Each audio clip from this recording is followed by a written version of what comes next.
Assalamualaikum warahmatullahi wabarakatuh. Selamat siang untuk anak kelas 12A dan B. Saya ketemu lagi dengan Bu Dinda. Hari ini matematika.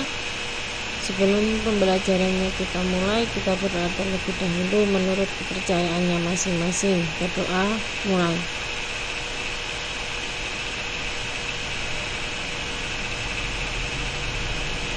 Oke, berdoa selesai. Oke, anak-anakku untuk kelas 12 hari ini akan materi matematika yaitu tentang statistika. Untuk bab pertama akan saya jelaskan pengertian dari statistika, macam-macam dari statistika itu apa saja. Oke, silakan disimak nanti yang sudah saya jelaskan, yang sudah fotokopi dari kelas 12B mungkin bisa dibuka juga fotokopiannya dari modulnya. Oke, di sini untuk petunjuk penggunaan modul yang sudah saya berikan. Yang pertama yaitu pahamilah tujuan pembelajaran yang akan dicapai pada handout ini. Tujuan pembelajarannya adalah untuk memahami materi statistika. Ya, nanti silakan dibaca dulu. Dan kedua, bacalah modul ini dengan teliti sehingga materi yang disajikan dapat dipahami dengan baik. Terus catatlah kesulitan yang dihadapi saat mempelajari materi pada modul ini dan diskusikan pada forum diskusi WA, grup, atau Google Classroom. Nanti bisa ditanyakan ke Bu Dinda langsung juga jika apa-apa apabila ada kesulitan dalam penjelasannya. Terus diskusikan soal yang ada pada modul ini bersama kelompok kalian. Kalau memang sekarang masanya pandemi, jadinya kalian bisa langsung tanya ke Bunda melalui WA atau Google Classroom nanti kalau ada soal latihan, kalau kalian mengalami kesulitan. Dan kerjakan soal latihan yang disajikan pada modul ini untuk berlatih menjawab pertanyaan-pertanyaan tipe tertentu. Jadi nanti jika ada latihan soal atau soal-soal yang diberikan melalui modul ini, silakan dikerjakan. Oke, selanjutnya di sini ada peta konsep dari statistik. Ya, statistika. Peta konsep yang pertama pengukuran pengelolaan data. Ada pengukuran dan pengelolaan data untuk statistika. Sekarang kita bahas yang pengukuran dulu, di mana pengukuran ini membahas tentang ukuran pemusatan data dan ukuran penyebaran data. Untuk ukuran pemusatan data mungkin kalian biasanya sudah mengetahui.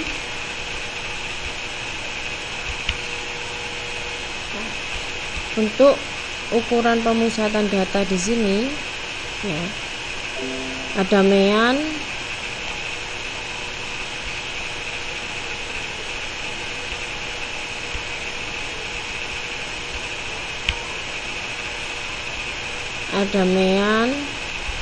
median, dan modus. Ya. Terus untuk yang ukuran penyebaran data, di sini ada jangkauan kuartil, jangkauan antar kuartil, simpangan kuartil, simpangan baku, simpangan rata-rata, dan ragam. Nanti ini yang akan kita bahas bersama di kelas 12 untuk bab pertama statistika. Dan untuk di sini ada pengumpulan data, pengolahan data. Ada pengolahan data yaitu pengumpulan data, penyajian data. Ada pengolahan data, di mana untuk pengolahan data di sini kita membahas tentang pengumpulan data. Pengumpulan data ada populasi sama sampel. Terus untuk penyajian data ada diagram dan tabel. Diagram nanti ada lagi seperti diagram batang, diagram lingkaran, dan grafik. Oke, ini materi-materi yang akan kita bahas nanti untuk bab 1. Oke, untuk selanjutnya Oke, untuk selanjutnya kita masuk ke materi statistika, di mana pertemuan 1 untuk kompetensi dasarnya yaitu menentukan dan menganalisis ukuran pemusatan dan penyebaran data yang disajikan dalam bentuk tabel, distribusi, frekuensi, dan histogram. Dan untuk menyelesaikan masalah yang berkaitan dengan penyajian data, hasil pengukuran dan pencacahan dalam tabel distribusi, frekuensi, dan histogram. Dan tujuannya yang pertama, tujuan yang pertama di sini peserta didik mampu menyajikan data dalam bentuk tabel distribusi, frekuensi, dan histogram. Yang kedua, mengidentifikasi fakta pada ukuran pemusatan data. Dan yang ketiga, menentukan ukuran pemusatan data yang disajikan dalam bentuk tabel, distribusi, frekuensi, dan histogram. Ini adalah tujuan pembelajaran kita di pertemuan yang pertama.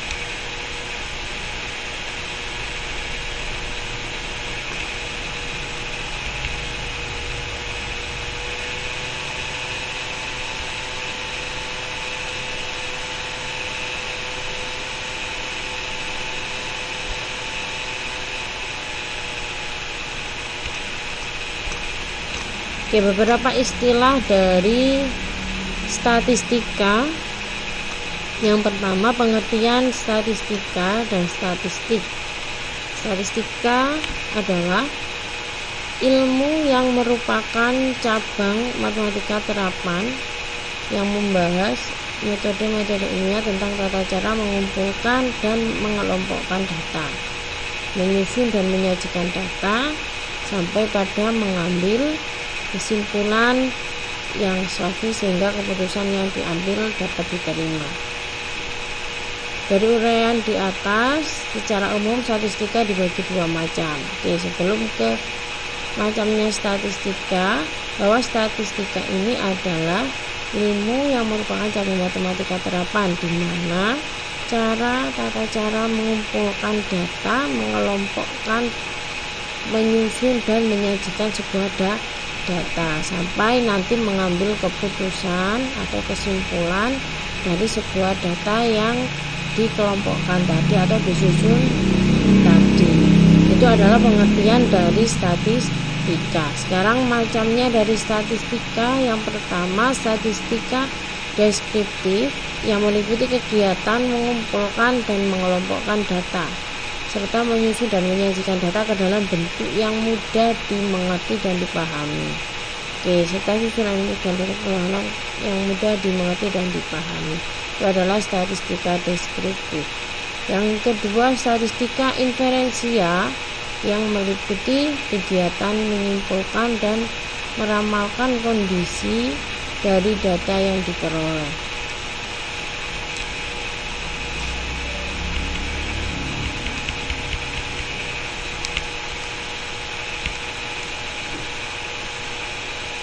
Oke, nilai ukuran data yang didapatkan dari perhitungan seperti rataan, median, modus, kuartil, dan lainnya merupakan nilai statistik. Itu nilai-nilai dari statistik, seperti median, modus, mean, kuartil, jangkauan, itu adalah nilai dari statistik. Ada pembahasan, ini kita hanya akan mempelajari statistika deskriptif, yaitu mengelompokkan data serta menyusun dan menyajikan data. Kedua, pengertian populasi dan sampel, di mana untuk populasi ini adalah atau sampel terlebih dahulu. Sampel itu adalah beberapa sesuatu yang dipilih untuk diteliti, beberapa saja. Sampel itu kita memilih datanya hanya beberapa saja. Sedangkan untuk populasi, keseluruhan data yang akan kita ambil itu namanya populasi. Kalau sampel itu bagian dari populasi. Untuk ukuran sampel, yang pertama A, ukuran sampel. Jika sampel terlalu sedikit, maka akan ada kemungkinan sampel tidak mempresentasikan Jika ukuran sampelnya sedikit, kemungkinan tidak akan mempresentasikan populasi secara benar. Kalau kita mengambil sampelnya terlalu sedikit, kita ambil populasinya seluruhnya itu ada 10.000 lah, kita ambil cuma 2, sampelnya 2, berarti kan terlalu sedikit, tidak sesuai. Kemungkinan sampel itu akan kurang benar. Sampel juga jangan terlalu besar, karena sampel yang besar akan memerlukan waktu, tenaga, dan biaya yang besar pula. Masa kita meneliti di pabrik populasinya ada 10.000, kita ambilnya sampel 9.000, itu terlalu banyak, itu akan memerlukan waktu yang lama, juga tenaga dan biaya yang besar. Oke, untuk yang kedua, metode pengambilan sampel, perlu diingat bahwa pengambilan sampel dilakukan secara acak. Dilakukan secara acak atau random, artinya bahwa tiap objek dalam populasi mempunyai kesempatan yang sama untuk terpilih sebagai sampel.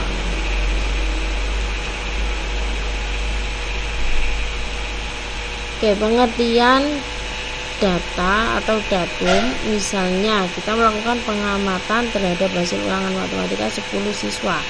Hasilnya sebagai berikut. Ini ya hasilnya untuk 10 siswa ulangan matematika 6, ada 8, ada nilainya 6, 5, 7 dan seterusnya sampai 10. Angka-angka 6, 8, 9 sampai 10 ini masing-masing disebut datum. Keseluruhan angka-angka tersebut disebut data. Berarti datum ini tidak seluruhnya, kalau data ini ditulis dengan seluruhnya. Jadi datum merupakan informasi yang didapat dari pengamatan terhadap objek. Datum dapat berupa angka atau lambing. Data adalah kumpulan dari datum-datum secara keseluruhan. Berarti untuk datum ini hanya sebagian, dan datanya itu kumpulan dari datum secara keseluruhan. Ada jenis-jenis data, berdasarkan jenisnya data dikelompokkan menjadi 2 macam. Ada data kuantitatif,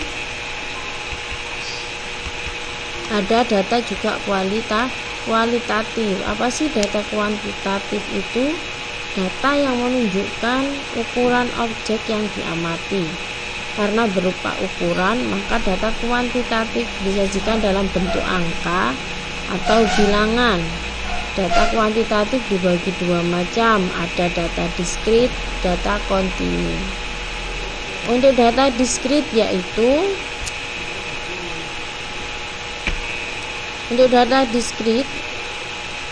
yaitu data yang diperoleh dengan cara menghitung banyak objek yang diamati. Misalnya data tentang banyaknya anak SMA kelas 12 yang tidak lulus UNBK, itu data diskrit. Terus kalau data kontinu yaitu data yang diperoleh dengan cara mengukur objek yang diamati. Misalnya data tentang tinggi badan anak SMA kelas 12, itu namanya data kontinu. Yang kedua, data kualitatif. Data kualitatif adalah data yang menunjukkan keadaan fisik suatu objek yang diamati. Data kuantitatif dibagi menjadi 2 macam, ada data nominal dan ada data ordinal. Apa sih data nominal itu? Yaitu data yang memerlukan subbagian untuk melengkapi deskripsi data. Contohnya warna kulit, coklat, kuning, langsa, dan hitam.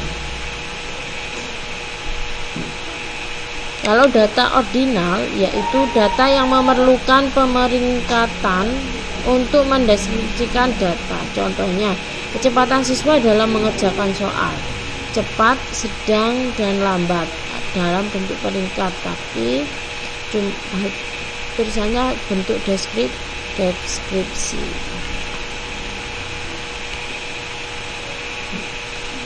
Oke, itu saja untuk pengertian dari statistika, dari data, jenis-jenis data. pengertian datum dan data dan lainnya. Untuk selanjutnya, untuk yang kelas 12B sudah fotokopi modulnya, silakan untuk kelas 12A ya, nanti di fotokopi modulnya dan di itu laminating. Oke, udah cukup sekian, itu saja yang bisa saya sampaikan hari ini. Saya akhiri, wassalamualaikum warahmatullahi wabarakatuh.